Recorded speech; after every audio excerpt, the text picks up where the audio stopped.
Top quality और consistent performance के लिए सिर्फ सिल्वर पंप्स एंड मोटर्स, नाम याद रखना। સદુપયોગ કરવાની વડાપ્રધાનશ્રીની પ્રેરણાથી ખેત તલાવડી, ચેક ડેમ, બોરીબંધ સરદાર પટેલ સહભાગી જળસંચય યોજના, સુજલામ સુફલામ જળ અભિયાનથી ગુજરાતના ભૂગર્ભ સ્થળમાં નોંધપાત્ર વૃદ્ધિ થઈ છે.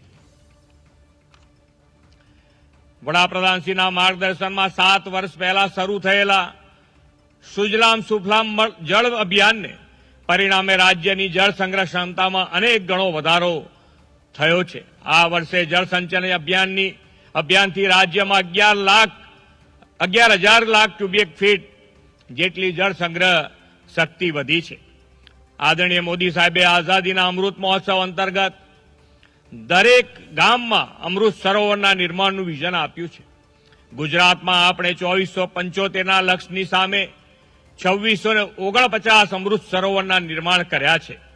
આવી જ રીતે વડાપ્રધાનશ્રીના કેચ ધ રેઇનનું વિઝન પણ સમગ્ર ભારતમાં ખૂબ સફળ રહ્યું છે.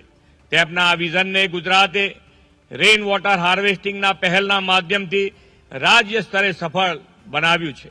મને જણાવતા ગૌરવ થાય છે કે વડોદરા દેશનો પહેલો એવો જિલ્લો છે કે જે ગામડાની દરેક સરકારી શાળામાં રેઇન વોટર હાર્વેસ્ટિંગ સિસ્ટમ કાર્યરત છે.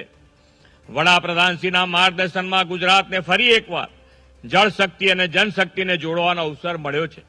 સમગ્ર રાજ્યમાં 24,800 રેઇન વોટર હાર્વેસ્ટિંગ સ્ટ્રક્ચર બનાવીને જનભાગીદારીથી જળ સંચયનું લક્ષ્ય પ્રાપ્ત કરવાનો જ આજનો આ અભિયાનનો મુખ્ય ઉદ્દેશ છે. મને એ વાતનો આનંદ છે કે કેન્દ્રીય જલશક્તિ મંત્રી શ્રી સી આર પાટીલજીના હકારાત્મક અભિગમના કારણે દક્ષિણ ગુજરાતમાં સુરત મહાનગર તથા 5 જિલ્લાઓએ આ અભિયાનમાં લીડ લઈને 10,000 બોરવેલ રિચાર્જ સ્ટ્રક્ચર સફળતાપૂર્ણ કર્યા છે. આદરણીય વડાપ્રધાન શ્રી નરેન્દ્રભાઈ મોદીના નેતૃત્વ અને જનભાગીદારીથી આપણે જન સંચય અભિયાનને સંપૂર્ણ સફળ બનાવીશું એ જ વિશ્વાસ સાથે વિરમું છું. ભારત માતા કી જય, વંદે માતરમ, જય જય ગરવી.